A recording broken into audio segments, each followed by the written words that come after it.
Hey, Grand Slammers, you're tuned in for episode 6. Thanks for tuning in. We got some good content for you today. Let's get to it. What's up, Chris? Hey man, what's going on? Oh, not much. Just enjoying my Thursday off. How's your week been? It's been pretty good, man. It's been pretty good. Can't complain. Good. How about you? It's been good. I worked a little bit.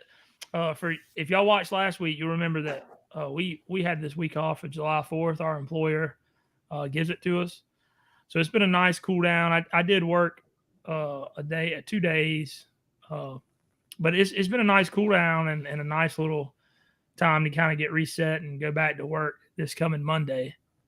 That's what I was wondering how your break went. It's been pretty good so far. Can't complain. A lot of sleep. Yeah, that's right.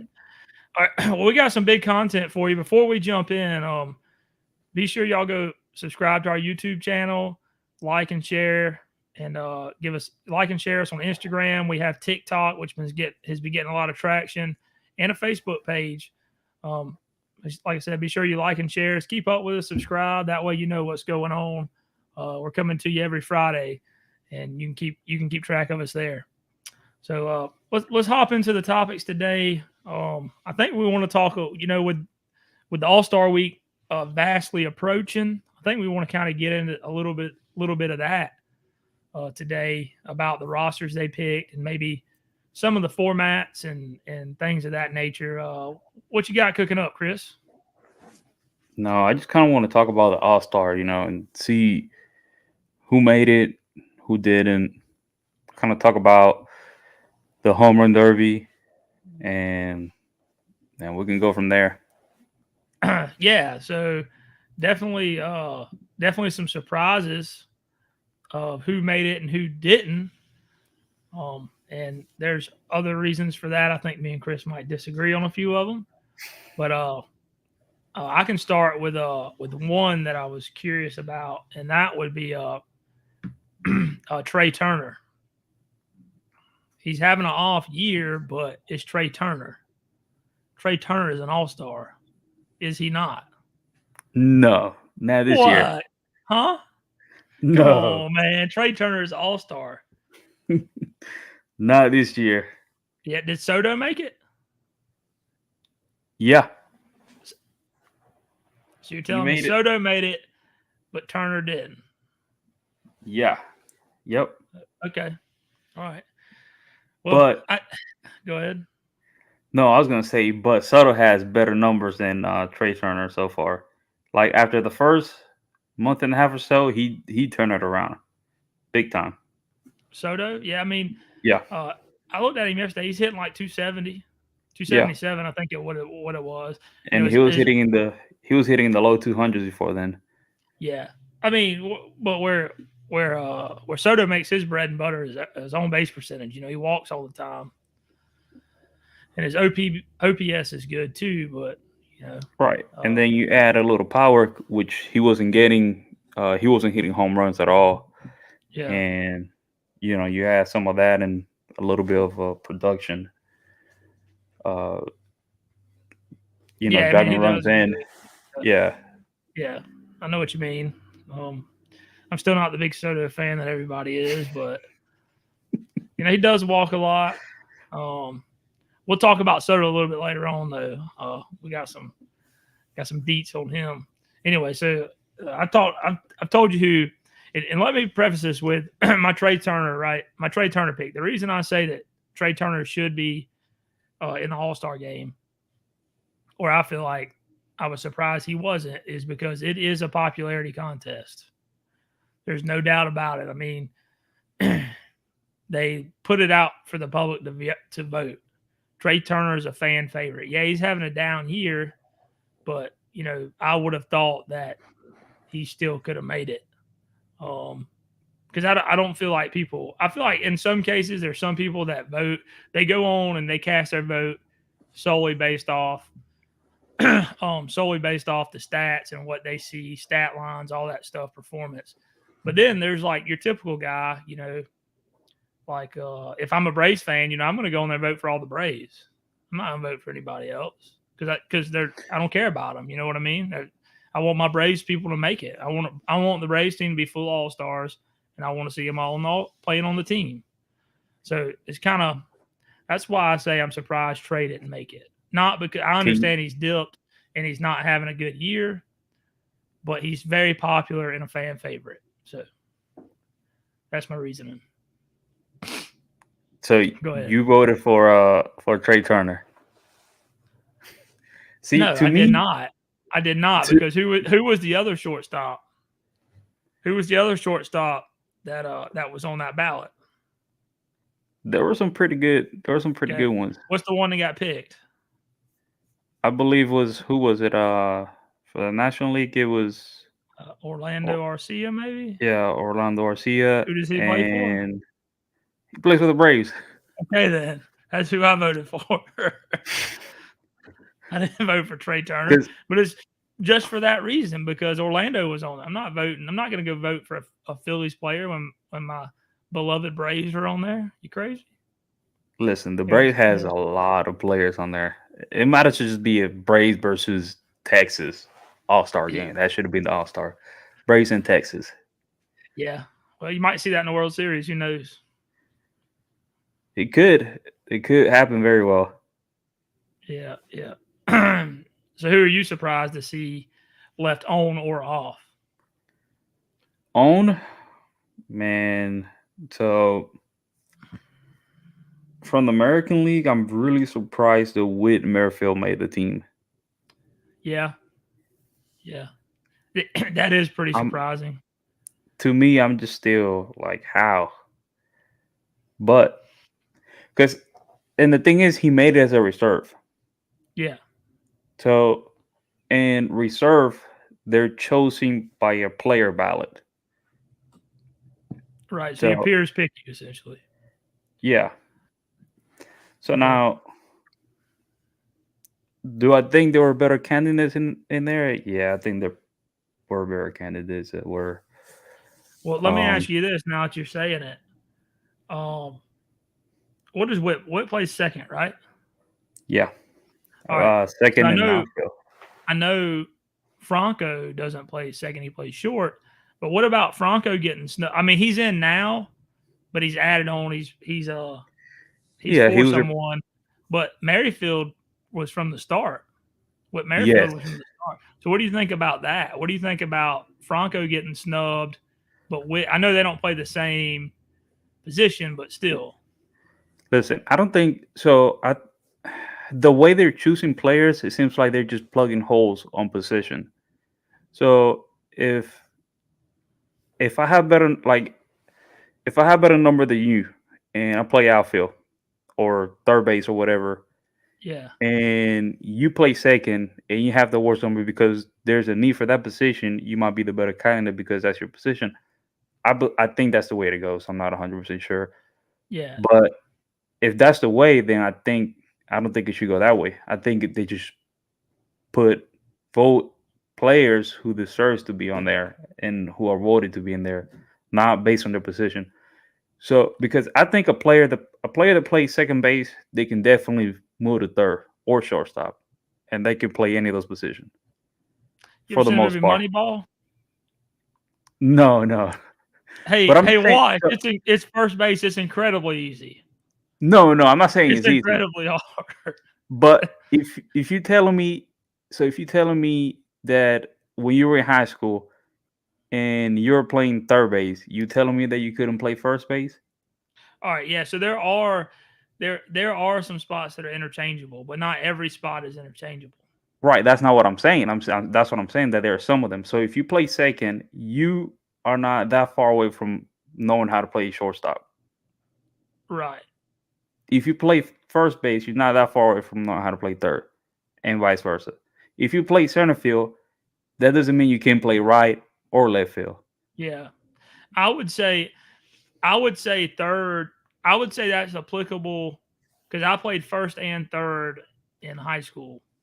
And I played a little bit of middle infield on JV when I was on the JV squad. I was kind of like utility player.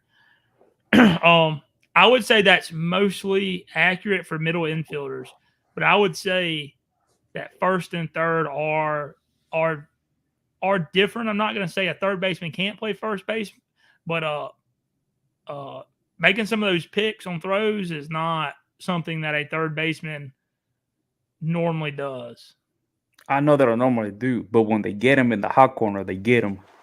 So, Yeah, and I'm not saying they don't get him at first base field either. in the hot corner, but the problem is like on every ground ball, a first baseman is going to touch the ball.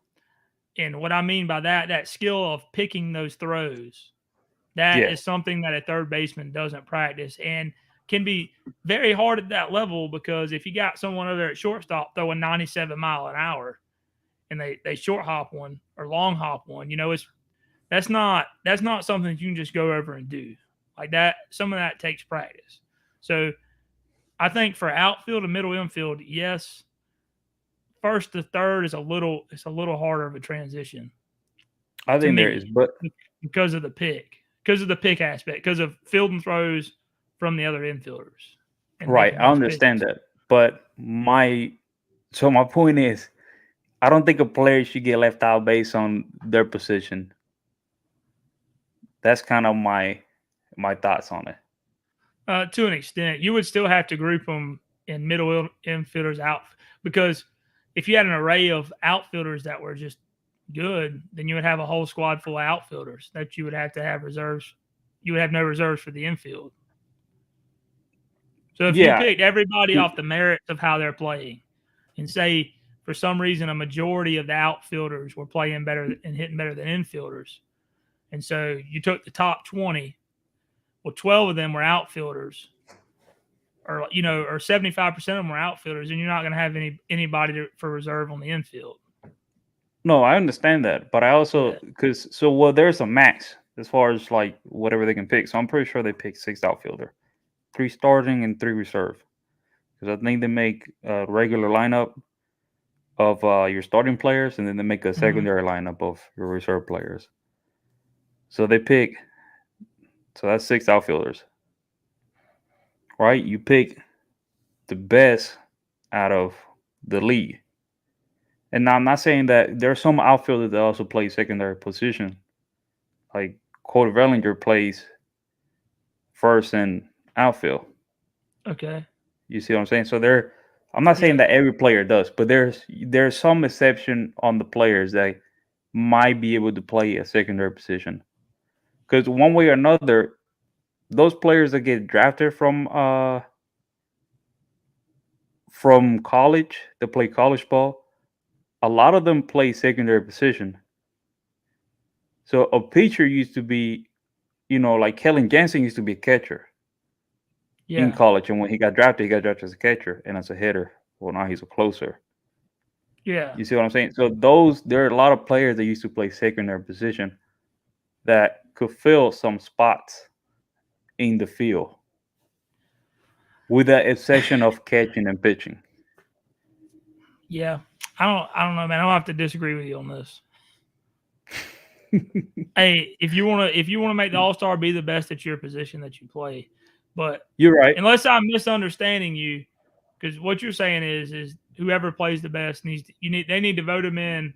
If you're voting in the top 20, you're saying take the top 20 in the whole in the league, as opposed to picking the first out of every position, right? Is that what you're saying? Like the top 20 players need to go? Not necessarily. I'm generally speaking for the reserve spots, because the starting lineup is selected by the fans, right? So everybody on the reserve spots, right? But I'm saying for the reserve spots, it needs to be added on as who has the better number in their respective league. Yeah, but you can't, because like I said, if you're going to pick 10 reserve spots, what happens if 7 of them are outfield and you only got 3 outfielders? Then you have them on the All-Star game, but they can't, like, their teams aren't going to let them go to the All-Star game and play third. That they've never, it's a secondary position, but they never play it. The dark horses on that is people like Mookie Betts. I mean, Mookie still takes rounds at infield and shit, but like not everybody's Mookie Betts. And they did play secondary in college, but I mean, a lot of these guys were in college 5 years ago, and they probably haven't been taking ground balls. They've probably been perfecting their position, you know? Right, they haven't, but they're not gonna go out there and play a whole game regardless, anyways. I mean, players probably play maybe so they get like 2 at bats. They'd be lucky to get 3, and then they get taken out. Yeah. Same thing with pitcher. Pitcher might throw at best 2 innings. At best. Yeah. I agree that they short them down, but still, that's you're talking about maybe having to put an outfielder down there at third base on the hot corner that's never played a lick of third base at a professional level, or hitting the ball 110 mile an hour off the bat. I don't think teams would like that too much. No, they don't. Teams are they're very wary with their player nowadays. I mean, you talking about the opportunity to hurt somebody. I mean, they are professional ball players, but right, they're also professional hitters. They're not taking fungo. They're not taking ground balls off the fungo. No, they're not. They're not. And we're talking about the best hitters in the game too. We're not just talking about any professional hitter. We're talking about the all-stars. Right. Can hit the ball. Right. So yeah, I would say no. I would have to go. I'd have to disagree with you and go with position. You just got to be the best at your position. If you're the second best, that sucks. But they maybe can put you in a different outfield, kind of like what they did Acuna and Betts, because Acuna usually plays right, but he's actually in center, and they gave right to Betts. So I don't mind that trade, but like if you had to put Acuna anywhere in the infield, I would say absolutely not. You know what I mean? Yeah, I know what you mean. Or like Aaron Judge, say they stack it up with outfielder, or they reverse that. They have a bunch of infielders that have to play outfield. I mean, okay, so you're talking about running into the wall and shit. They don't have like the wall presence, none of that stuff. So funny story, right? I'm looking at the All-Star roster. Mm-hmm. Guess how many outfielder there is just in the AL roster? You got so let's see. So I'm gonna count the players that were replaced and the original player, and then we can subtract from there. So there's 3 on your main, starting lineup, and then you got. Here, just call them out. Call out the names. So you got Mike Trout, okay, Randy Arozarena, and Aaron Judge. Okay, that's your starters. Yeah, that was your 3 starters. Now Judge and Trout got replaced. So on the reserve, you got Luis Robert Jr., you got Austin Hayes, Adolis Garcia, Jordan Alvarez, Kyle Tucker, Julio Rodriguez, and they got Brent Rooker as a DH, but come on, Brent Rooker is an outfielder. No, you leave him. If he's at DH, leave him at DH. But anybody if they had him in there as a DH, then he's not part of the outfield. But I'm saying he's an outfielder originally. That's the position that he's playing. If you want to put the DH in there, then they should have made Alvarez the DH, because he is 50% of a DH instead of an outfielder. Right. I mean, there are players that are there that can say they can be DH. What I'm saying is, if they pick them on the roster as a designated hitter, then we don't need to count them as outfield. I understand he plays outfield, but for all-star purposes, he's a designated hitter. He's not going to be playing outfield. No. So you don't count him toward the outfield tally. No, but if he needed to, he could. Wow, they've got 4 or 5 reserves. I'm just saying. He's a designated hitter, bro. For all purposes. So, catching. You All right, got hold on. That was 6. So subtract 4. So they picked 4 reserves. You got 3 on the start and 4 on the reserves. yeah.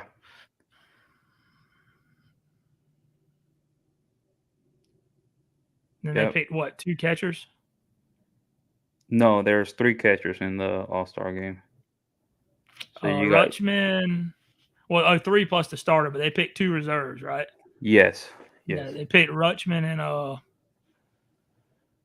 who was the other one? Jonah Heim and Salvador Perez. That's right. Salvador Perez and Rutschman are reserves, right? Yes. Okay. Yeah. And see, there are people saying that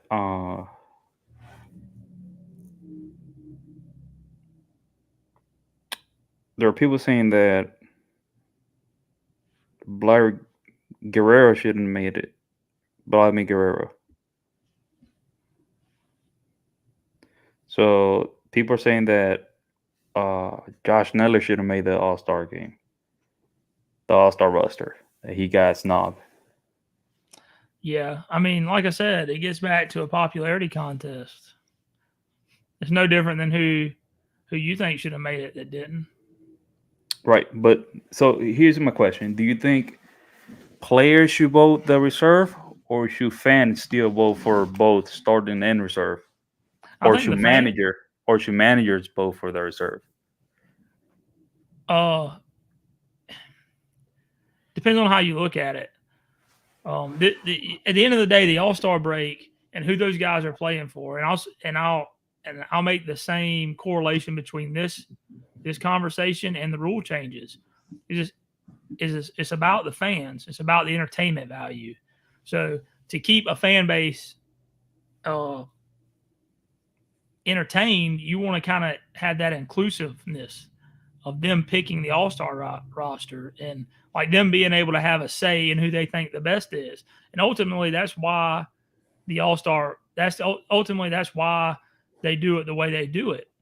I wouldn't mind if they picked it all. If the fans picked it all, because it's like a court of a public opinion thing. Like, at the end of the day, it's all entertainment. Like I understand like they're competitive and all that stuff, but it's also it's entertainment for the masses of people. That's all it is. It's entertainment business. So what better way to keep us entertained than letting us make some decisions? Yeah, I do agree with you right there. Definitely. Yeah. Because so I was looking at some stats over the All-Star game, and the viewership of the All-Star has been on a very steep decline since 1992 until last year. So in 1992, can you guess how many views it had, or just give me a rough estimate? In 92? Yeah. 4 million? No, way more than that. Way more than that? 40 million? No. Less? You cut that about in half. 20 million. Yeah, 22.5. 22.5. Yeah, in 21. What is this? 22, 21.98. So in 93, it went up to 22. Now, fast forward to 20 years later, 2022, you got 7.5 last year. That's a big decline. That's huge. It's a big decline. I think the MLB needs to do something about it. I know they're trying to go out globally, but they have to make some changes as far as whether it's the way they run the ballot or whatever needs to be changed. I'm not sure it has. Go ahead. To keep the viewership going, or at least try to bring it back up, because I know they keep saying that the game is dying. But well, I'm not so sure it has anything to do with the way they're voting or anything. It's probably that nobody had a way to watch it because the streaming deals are so terrible. Well, that's a big issue too. Yeah, it's a dying sport, but the the problem with baseball that I think at the end of the day is that like they run to the money and on everything. Like they have monetized every aspect of the game, and unfortunately, that has translated into its viewer. You know that money has to come from somewhere. It has to come from viewers, the people that are watching it. And I think that at the end of the day is kind of like what the problem is. But In a way, if you make it harder for viewers, then you're not gonna be able to get any viewers. yeah, it's tough because as y'all know, I'm a Braves fan, but I can tell you, I've been to one Braves game this year, and I've watched about 2 on TV, and that's it. And they're having an incredible year, and I'm excited. And I listen to the radio, or I just keep up with the app. I mean, but I don't watch I don't watch it because I have to go buy some ridiculous streaming package with 1,000 channels, and out of that 1,000 channels, I want one channel, and that's Bally Sports South. And that's because the MLB decided to monetize every aspect of the game, of the sport, of the organization, and it shines through. And they pass those calls to us. And so I don't watch the games. It's unfortunate because they're having a hell of a year. And listen, they could find better way to monetize it without having to give fans a hard time on watching games. Because at the end of the day, you want fans or viewers to come up. And if you make it harder for them, then they're not just gonna show up. And I had the same conversation with you. I had a hard time watching some games because of the same thing. They were all blacked out. I'm trying to watch a Cleveland Guardian and Astros game, and I can't watch it. And I'm not even there. I'm not even in that state. I'm like, 4, 5, 6 states away, and I can't even watch it because of the same reason. I know. Hey, So Zach, thanks for joining us today. So it's ridiculous, man.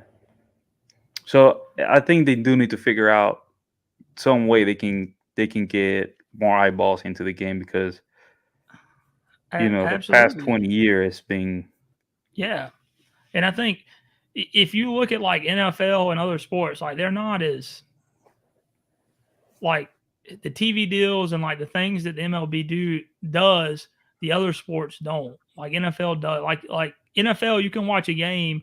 Like they're going to be streaming on ESPN, Fox, ABC, and like just like a couple other like a Fox or a couple other channels, but like they're going to be on pretty much the same channels, and it's going to be easily accessible to everyone.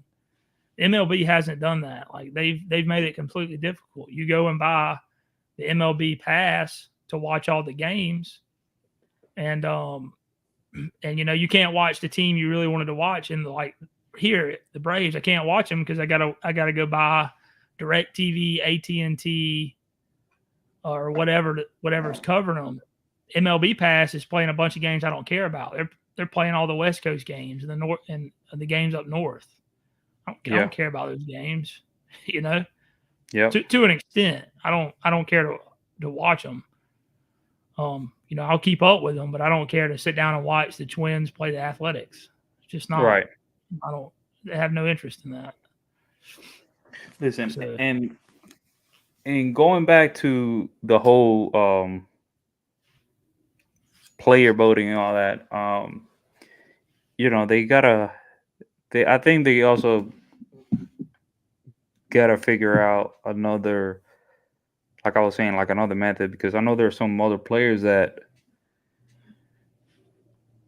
so they gotta, I believe they're going with there has to be one player that represents the team. Doesn't matter how terrible your team is, there has to be the best player on your team has to come on and represent that team. Particularly, I'm not 100% on board with that. And this is for what? For the All-Star. So they have one player represent each team. Doesn't matter how bad your team is, you have to have one player representing your team. Yeah, that's another issue too. It's a dumb rule. I don't think those rules are affecting viewership though. No, I don't think those are particular. Yeah. But I just me think as that's a a stupid fan, rule. it is. But if you think about it, me as a fan, I'm like, well, you're putting in a player that perhaps doesn't necessarily have the numbers to Yeah. to be in it, but because he is the best on your team, now you have to put him in there. But if you Yeah. compare him to anybody else in their position or whatever, they're not even close. Yeah. So that's another thing too, because like me as a fan, I'm like, I don't like it because I don't want to, I'm not trying to discourage any player to make it just because, you know. So I'm gonna give you a good example. So I know Michael Lorenzen had a comment about it. So he made the team for the Tigers, and Yeah. he even said that he shouldn't have made it. Mm-hmm. So me as a fan, no pun intended to Michael Lorenzen, but I'm turning the All-Star game to see the exciting players, the players that has been doing better Yeah. for in the season. That's what that's why I'm Yeah. watching the game. Yeah. So That's kind of a stupid rule. I didn't know that rule existed, but yeah. that is not a good one. I mean, yeah, I don't even know what to say to that other than that. I'm sure the owners meddle in it, and they probably want a representative from their every organization to be there. Which You know, yeah, but I'm at sure. the end of the day, if we're being honest about it, the All Star is to me, um, I don't get excited about it. I mean, I don't get excited about any of it though. It's just not. I don't get excited in any. I don't get excited about the Pro Bowl. I don't get excited about NBA All Star Week, hockey All Star You, Week. None of that. It's just you know, you don't know the issue, which I think they also have a problem with is their timing. The day yeah, of the week that they put the All Star game. Why does it yeah, have to be in the middle of the week? no telling. I don't know. That's my question. Why? Why do they run the draft on a Sunday when they could have been doing the All Star game on a Sunday? Yeah, I don't That way know. you get more people off of work. You get more people with more time being able to either go to the games or watch the game. So a Yeah, good example of that is it's the Super Bowl. Super Bowl is always on a Sunday. Everybody gets ready for Sunday. Not everybody gets ready for a Wednesday. yeah, You see what yeah. I'm saying? Yeah, I mean, like I said, I think for most people they don't. Like for me, I'm a huge baseball fan, obviously, or I wouldn't be sitting here doing this podcast. But like the All Star game is not. It's a money thing. I mean, what we were talking about earlier, they monetized every part of it. It's another chance to sell gear. It's another chance to run into a city and do week long events and make an ass of money. I don't really Right. have I think it's cool, but I have no. I'm not gonna watch it. I'll watch highlights of maybe the home run derby or something, but I don't even like it anymore. They changed the format of it. This whole, it used to be like they give you 10 outs. Now it's all timed. And when they did that, when I was watching it, all I did was watch the derby. And then when they changed it to 2 minutes, I quit watching it. I Yeah. hate it. Yeah. I hate I it. haven't ever since the change. I haven't really like I watch it, but I'm not into it like I used to be into it. No, it's just dudes up there taking hacks as quick as they Yeah. can.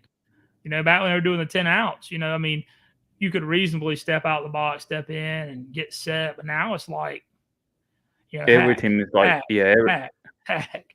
It's just, everything is just time. yeah, and I don't watch it. you know, and they really should to not mess those guys because this is not a game. It's like an expedition. It's a contest. So I have no problem saying that they should to not mess up the player's swing. Like if they're going to do it timed, to not mess up the player's swing and not to get them too worn out and maybe like pull a muscle or something. They should juice the baseballs. Why not, right? It's the home run derby. I mean, you know, people go there to see baseball go out of the field. Yep. Yeah, juice the baseballs up. Let's see them crush it like 550. You know, I mean, let's see some like monster shot home runs or something. You know, hit them out of the stadium. I'm telling you. I mean, it's the home run derby, and these guys, unfortunately, a lot of them guys said no because they didn't want to mess their swing up. So yeah, and that's another issue too. You get a lot of people that you want to see there, but they're like, no, I'm good because of that. I know a lot of players that, you know, they go out there and like you said, they just hack, and they're messing with their swing one way or another. Well, when they go back to the game, you know, something is not quite there. Yeah. Because of that, because they're not timing their swing right. So yeah, and they may have changed it to get air, or that's why I'm saying maybe juice the baseballs, make it easier for them to where they could maybe take like a batting practice hack and still hit one out or something. You know what I mean? Yeah. Because you're not running out of outs anymore. So I could see where that could be a problem if you had 10 outs, because if you juice the baseball and the dude never stopped hitting home runs, then they would never get outs, you know? But now that you're on a 2-minute drill, I mean, juice it, let them smash it, let them smash for 2 minutes. I mean, at the end of the 2 minutes, it's over.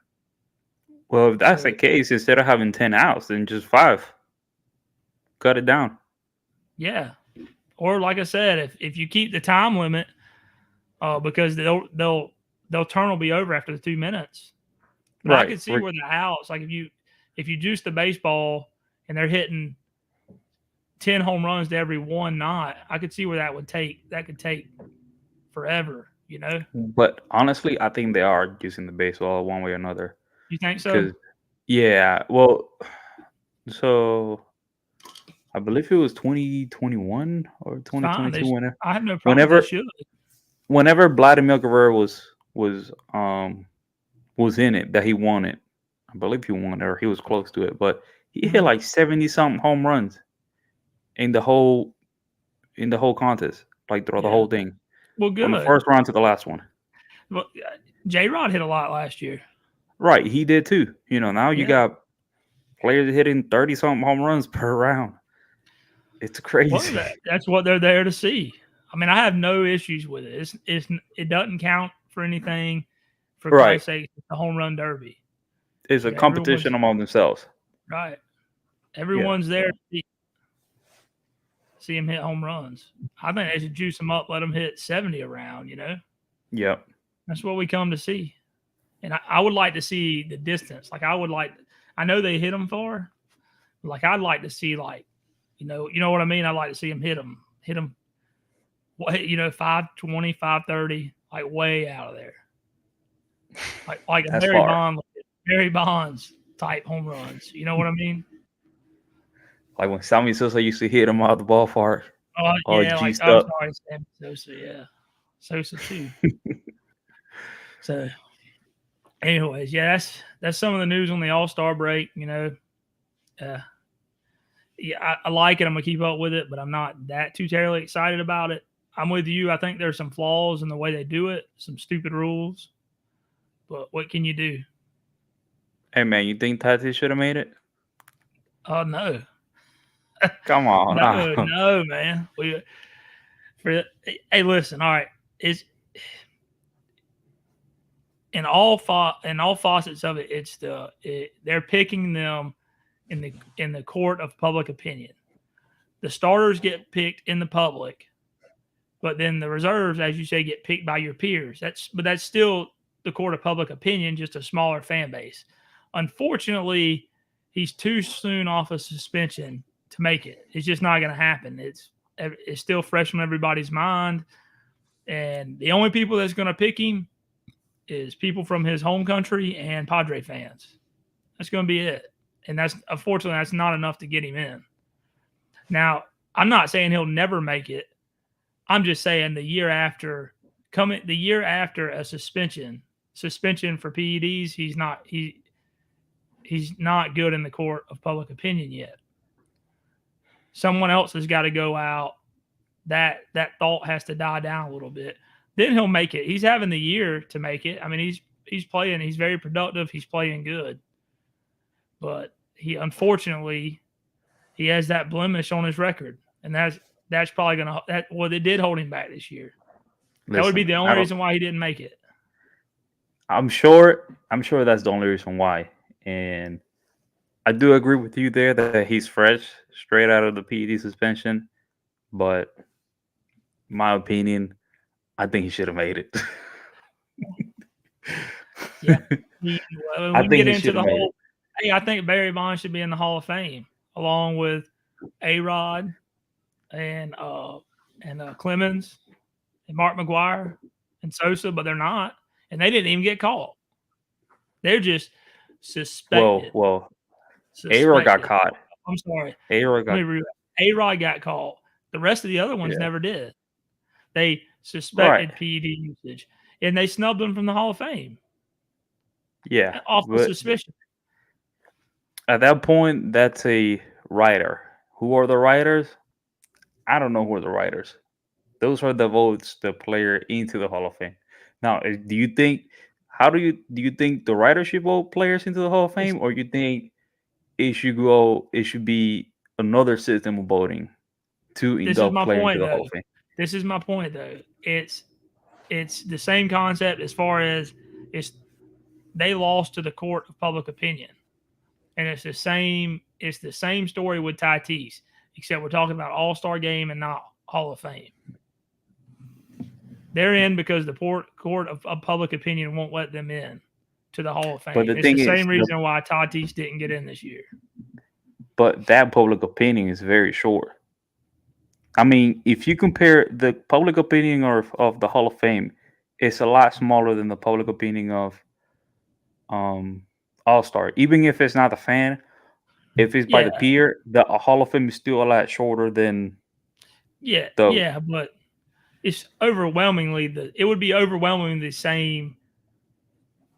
You know, it's like per capita. You know, if 10 will vote that way out of a group of 100, then 100 would vote that way out of a group of 1,000. You know what I'm saying? It's like you know what I mean?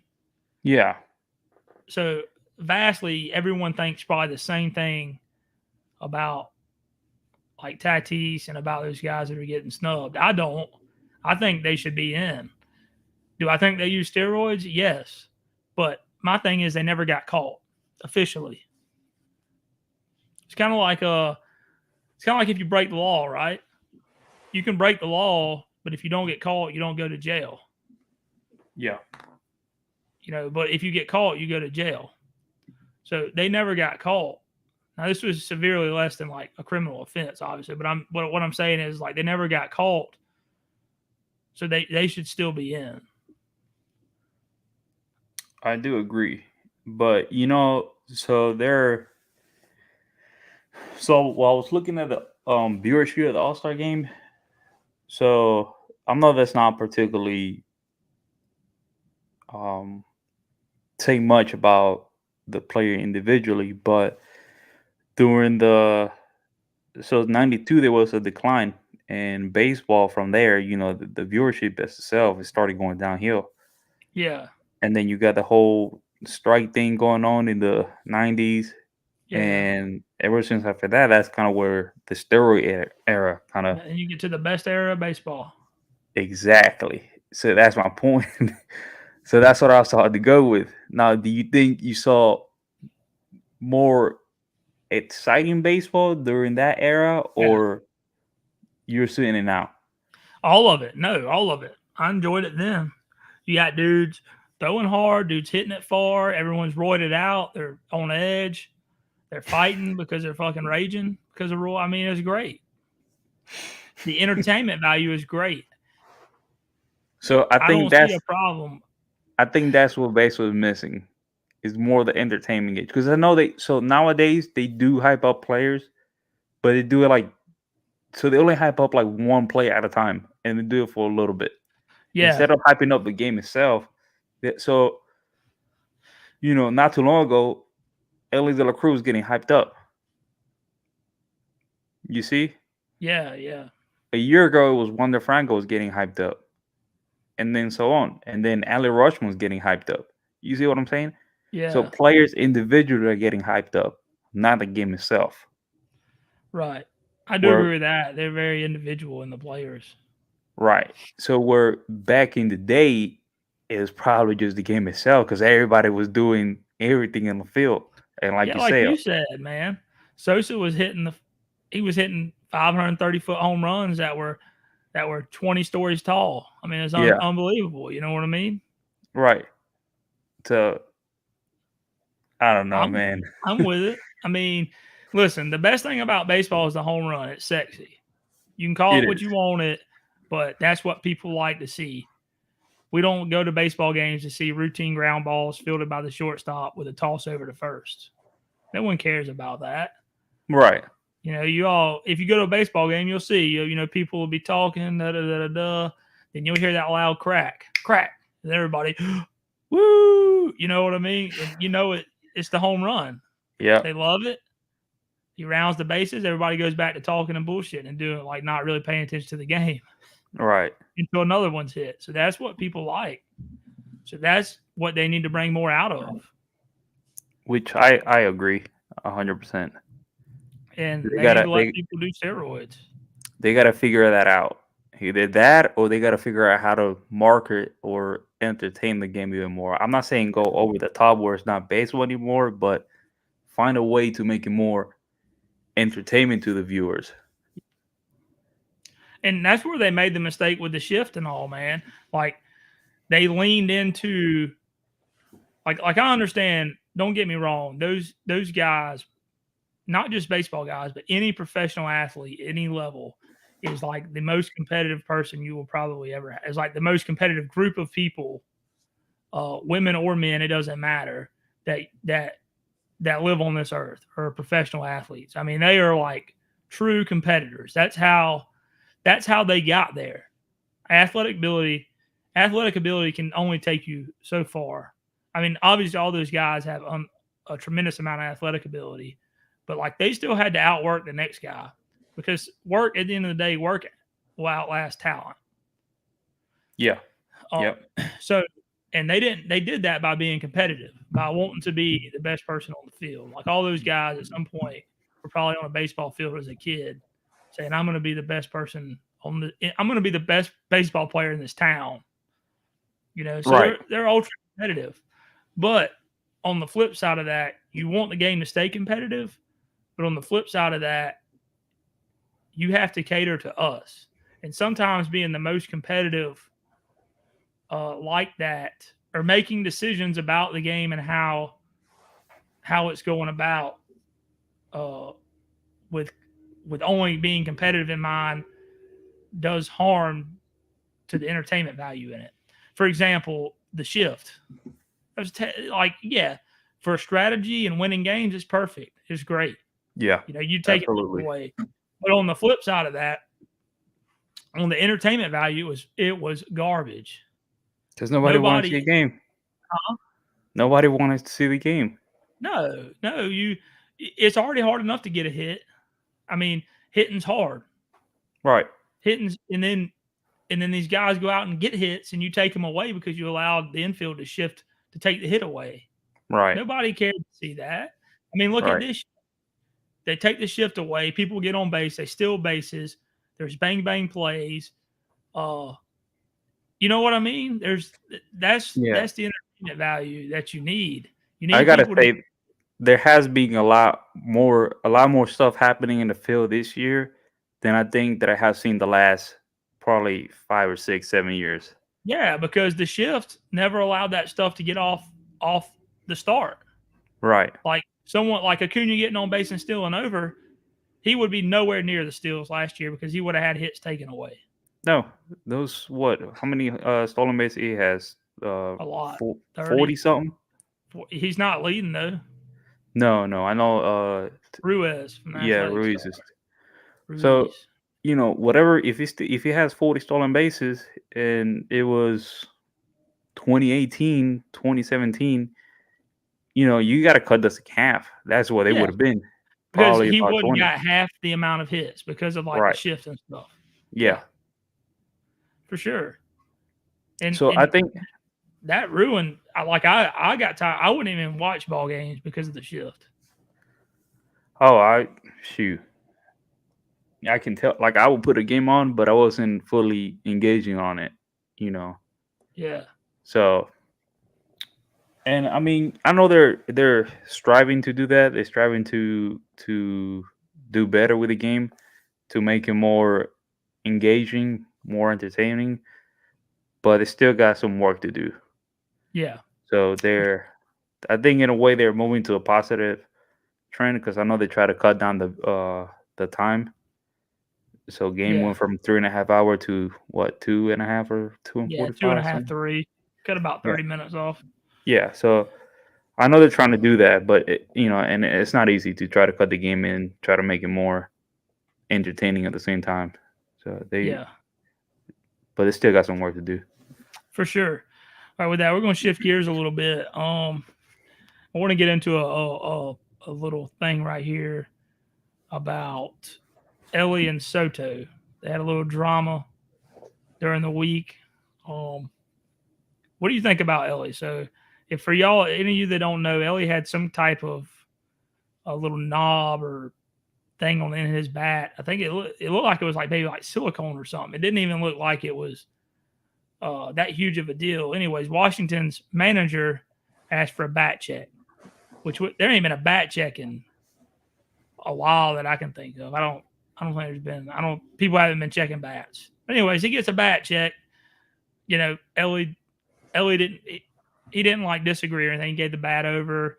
Umps had a little talk about it, and I think they allowed it to stay on. Well, he comes back like a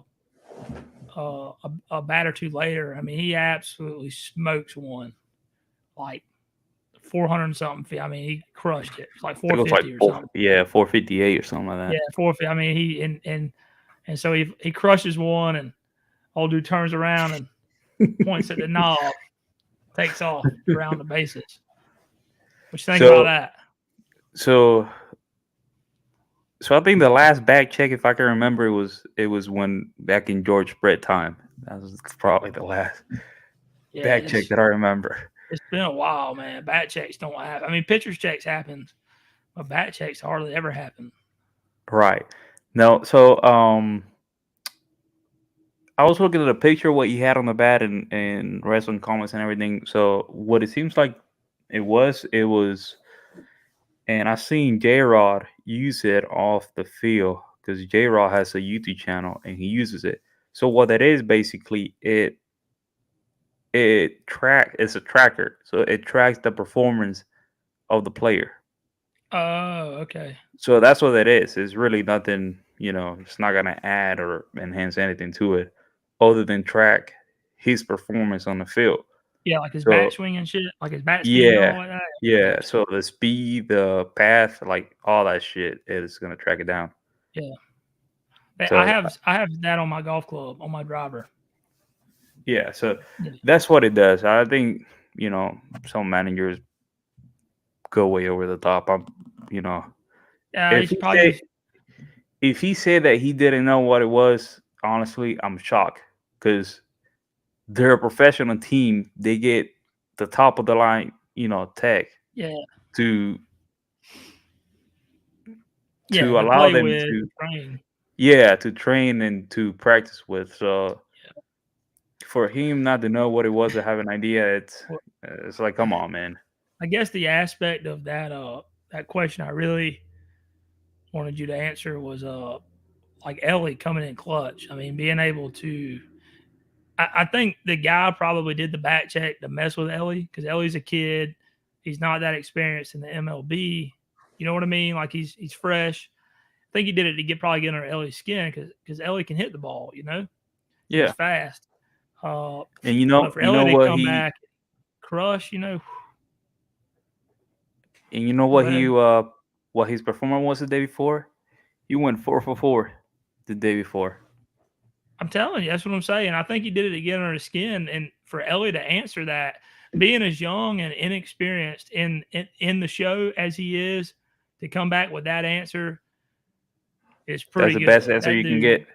I'm telling you, man, that dude is I don't know how his career is going to go. I hope he does well, but everyone can take a lesson out of that dude's book. He is so confident; it is unreal. Yeah, yeah, It is and unreal. That dude is like he came in the show and was like, I'm the best dude on the field. Like he's that competitor I was talking about earlier. Like I'm the best dude on the field, and he's back. And I don't know if he's the best player on the field, but he sure is giving it his all. I mean, to get bothered like that, being so young and inexperienced, and be able to come back with that answer, 458-foot bomb, and then the point at the bat. I mean, oh man, awesome. it doesn't get any better. See, and that's what you want to see when you go watch a game. Yeah, yeah. I mean, it's man, make you smile. So yeah, Yeah. shit's exciting. I'm excited for Ellie. He's gonna be one of those that bring a lot of people to the ballpark. Oh, That for sure. he keeps with that confidence, that show of confidence. Hey, he's good, man. He's good. You seen how packed was the stadium the day that he got called up, his first day? Yeah, Dude, it was yeah, sold out. dude. Cincinnati. I had the chance to go to Great American Ballpark in Cincinnati. It's a good ballpark, but their team, like the people there in Cincinnati, it they'll support them. Like they just have to win. Same with the Bengals, man. The Bengals sucked for years and no one ever went. They got Joe Burrow, and they've been in the AFC Championship 2 years in a row, and like there ain't seats open in the Bengals, in Cincinnati on Sundays now. You know what I mean? Right. If those guys win, like the people of Cincinnati, the citizens, the fans there, they'll show up and show out for them. And that's the thing. You gotta stay confident. And I mean the players know that they have something going on too. So it's they're gonna be a pretty good team. Yeah, and make no mistake, man. I would love to see them get in. It would be refreshing to see a usually non-competitive Reds team make it. Yeah. Yeah. Nobody thought that this No, was gonna be their year or that they were gonna be able to make it. But so far they have been proven otherwise. I can't think of the last time they made they made the playoffs. But what I people think don't it was realize too is it there's was a lot some of history in Cincinnati back in the '80s. The Big Red Machine. I oh yeah. mean, those dudes were. I mean, they were good back. There's some history there with that city. I think the last time they made the playoff was in 2012, somewhere between 2012 to 2014, somewhere Yeah, around man. there. See, I'd love to see them get in. I would. I don't mind Cincinnati. I really don't. Not a No, bad they team. got something good going on, definitely. Yeah. So that brings me to my next topic, and that would be Mr. Juan Soto. Yeah, yeah, yeah. I know What you you're a got? Padres guy, so I'm not even going to get into it. Just off the top, I'm a what's up? Like, players guy. I know you're a players guy, but it seems that you like all the players on the Padres. Anyways, you go ahead and bring me through what you think, and I'll tell you what I think. But what do you think about? You know what situation I'm talking about, right? The Otani thing. Yeah, and on the comment, listen, Yeah, I people don't think you say should talk smack if you can't back it up. Now, that's all I gotta say. Yeah, you talk smack to get under somebody's skin or just to shout out, but you got to do at least something.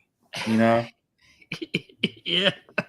you What did he go can't over go. 4 with 3 strikeouts? Yeah, you can't do that.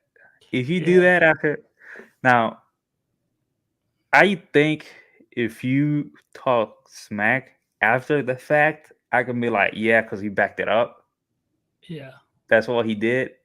But it's like a fighter. You ever seen a lot of like UFC fighters and boxer talk smack and this and that, and then the one guy is just quiet, and when it's time to fight, the guy that's been talking all smack is the one getting destroyed. Yeah, yeah, That's kind of what that is right there. yeah, yeah. So, I but agree. to so to his defense, Okay. Shohei also then had a good night. So I think they both got rock. Mm. Although Shohei didn't talk smack, but he also didn't have a good performance on the So mound. yeah, Because but he in but that he in gave that up. game, He gave what did he give up? 5 runs. 5 runs. Okay. Yeah. Not to Otani. I'm sorry, not to Well, he didn't give shit up to Soto. Soto. No. I think the one that did most of the damage was Sandon Bogarts and some other guy, Cronenworth and some of the other Yeah. guys. Well, after he got that Frank blister, Grisham. he gave up back-to-back homers. So I don't know if they Yeah. were solos Yeah. or what. Yeah, I But think they it were. depends. I need to look at the box score. Did he do good for like 5 innings and then give up 5 runs, or did he kind of get hit all night? I think he got hit like towards the end of the night. Toward the end of the Probably, night? yeah. Because he Yeah. struck out Soto entities back to back. Oh, did he? Yeah. Yeah, I don't know.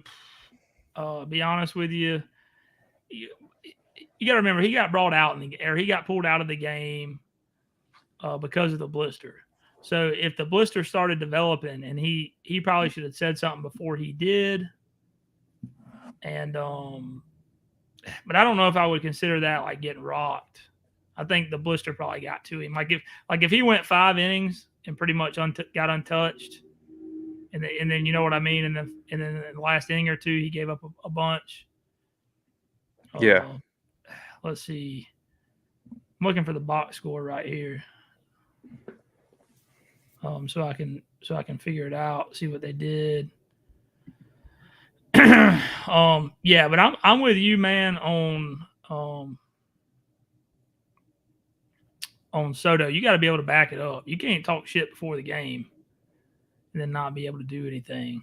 You know what I mean? No. Yeah. And I don't care what he said. I know if you rewatch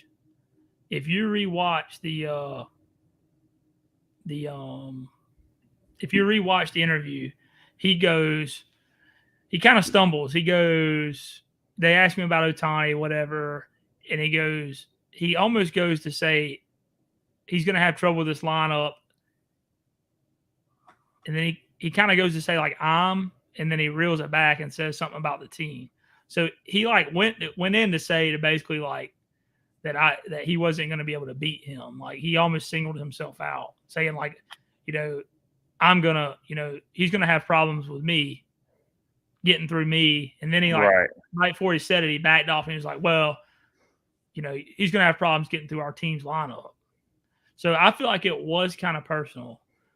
So I feel like the only thing was, as long as he shut him out all night, it was a win for Otani. And I don't know who Soto thinks he's dealing with. I mean, he ain't dealing with no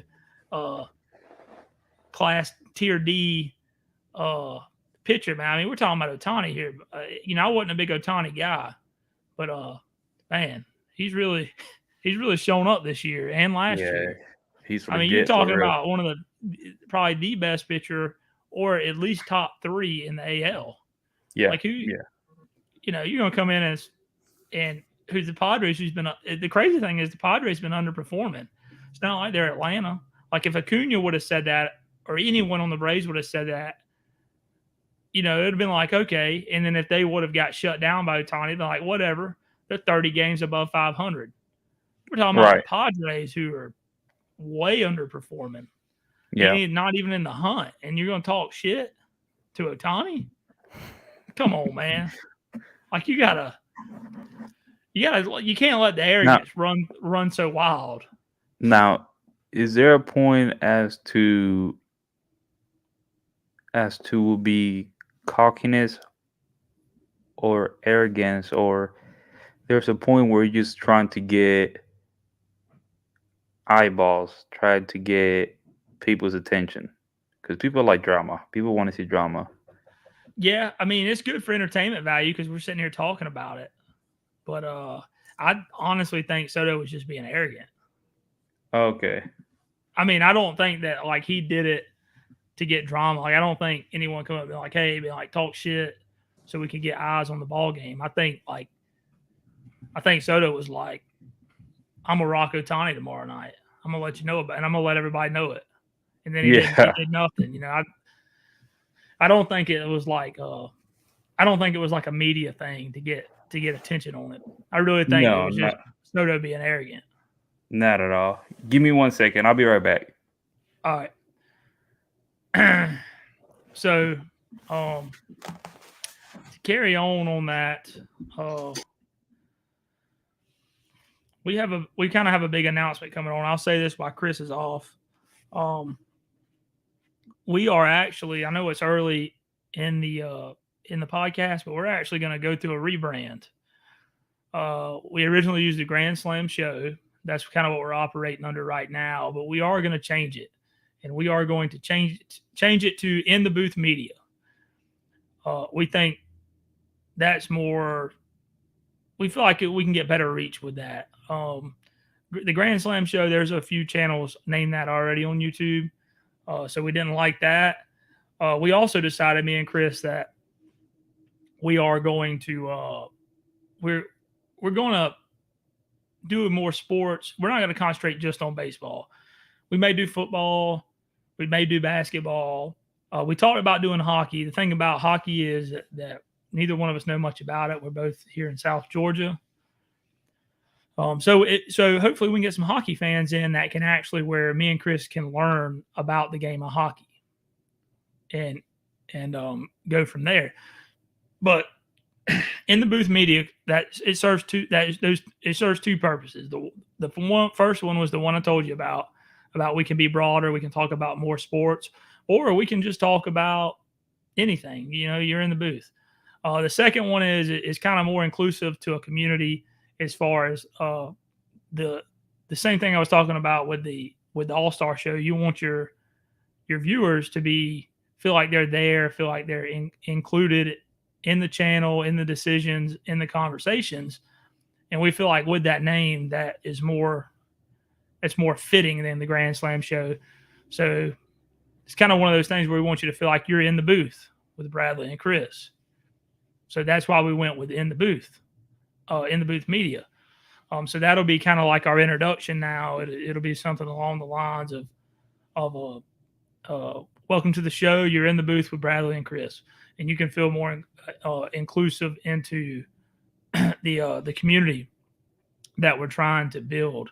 I'm very excited about the sports, about talking about other sports. You know, I am a baseball fan, but I'm a sports fan first. I do like college football. Pros are okay. I don't know how much pro football we'll be talking about because it's on Sunday, Mondays, and Thursdays, and we drop on Fridays. So it's kind of, I would like to do some fantasy stuff, but you would have to do it all on Tuesday or Wednesday. Would be tough for us. College football is basically Thursday and Saturdays. We can swing that, make that work. Looks like Chris is back. Let me add him back into the stream here. Hey, bud, you back? Yeah. Okay, cool. While you were gone, I went ahead and went over our big news that we were rebranding to In the Booth Media because we wanted to make it broader for to include other sports, if we will. And the second reason was to make it more community inclusive in the fact that we feel like we could build a community around that name compared to the Grand Slam Show. An example is we want you to feel like you're in the booth with us, like you're in the booth, in the conversation. And that name is fitting, In the Booth Media, because you're here in the booth with me and Chris talking about sports. Yep, absolutely. That's kind of the reason for the name change. And you got any thoughts on it, or I mean, do you like it, right? Yeah, I like it, and I think it's like you say, it's pretty open. It's gonna allow us for us to do a little more with it, than just the previous one that we had. Yeah, and you know, there may be times too where me and Chris get on here and we talk more about maybe we just bullshit instead of like getting too crazy in the sport, like a deep dive into sports. Well, me and Chris might get on here and just talk about something like whatever, you know, just like kind of like bullshit, like two guys at the water cooler, you know, because that's always Yeah. good conversation and good content when you start, you know, shooting the shit Yep. with 100%. friends. So, anyways, all right. So that's the big news in the booth media. We're working on a logo. We're excited for it. If you have any suggestions on logos, send us our way. Send a comment our way. You can do Facebook, TikTok, Instagram, our email. We haven't changed the email. It's still grandslamshow@gmail.com. Be sure you if you have suggestions on what you would like to see, send those our way. We're excited about logo though, trying to get it made and kind of like take our brand to the next level, if you will. 100%. And at the same time, trying to get better each week as we engage with the community. Yeah, for sure. And I think we come a long way from the first one. 100%. And I think as long as, and that's the goal, as long as you incrementally get better each time and you stick with it and we stick with it, then it'll get there one day, you know, with a little bit of effort and sticking with it. It'll get there. I'm not even worried about it. I mean, you compare, I look at these guys that are streaming and, you know, they got millions of views or whatever, thousands of followers. Well, you look back on them and, you know, what we forget is they've been doing it for years. You know, these guys, it ain't like you don't go to their YouTube channel, they got 2 videos up with 2 million views. Right. And everybody has a ground zero. Yeah. Yeah. These guys, like the big ones I follow, and they're more in the gaming community, like Nick Merckx, Tim the Tatman, Dr. Disrespect. I mean, those dudes but they've been doing it for 10 years. You know what I mean? Yeah. It's 10 years worth of work that is now is what you're seeing. So you can't, from my aspect, for me, I can't get all wound up in that. Oh, we don't have that many views. We don't, you know, it'll get there. Just keep plugging away, getting better, and and all that other stuff will come. Right. That's our goal, just to get better and bring good content to everybody out there. Yep. And just so y'all know, we're not doing bad though. We have about 3,000 views on TikTok. We've reached about 200 accounts on Instagram. We have about 1,000 views on Instagram or on Facebook. But we also have a lot of, like, we have almost 100 followers on Instagram. So, you know, we're not doing bad. We're getting views. We're consistently getting views. So it's not terrible. We've got how much? 200 views on YouTube. About one. Like a lifetime, 50. it's like one. Yeah. I thought lifetime it was like 191 is what I saw. Okay. Yeah, if you look at our lifetime analytics, then it's like it ends up being it ends up being 191. So okay, and at the end of the day, it's a marathon, not a sprint. Yeah, so. Yeah. I mean, I'm happy with that, man. I mean, it's not a lot, but it's better than 0. We could have put out 6 videos and had 0. Yeah, you're right. So 200 views it's better than 0. So, anyways, you got anything else you want to talk about today? No, that's pretty much it for me. Yeah, I think your boy needs to. I think he needs to hold off on talking shit. Yeah. 0 for 3 with 3 0 for 4 with 3 strikeouts. Or at least back it up. Yeah, talk shit afterwards. Like I said, if they were performing like they're supposed to be or overperforming, no one would have said anything. But you can't be doing that and be on a team that's severely underperforming. Right. So, well, anyways, I hope y'all are excited about the news. I know we are. We've already updated and reflected all our channels to show In the Booth Media. Except for Facebook. So we will put out new links. They're already in the social media accounts and links and stuff, but so you still have a way to get to our channel. But we'll have a logo coming here soon. We're still working on something. Chris is cooking up some good ideas.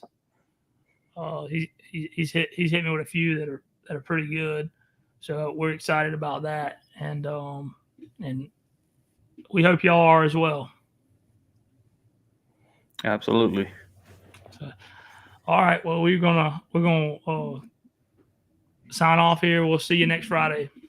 All right. Thanks, everybody. All right.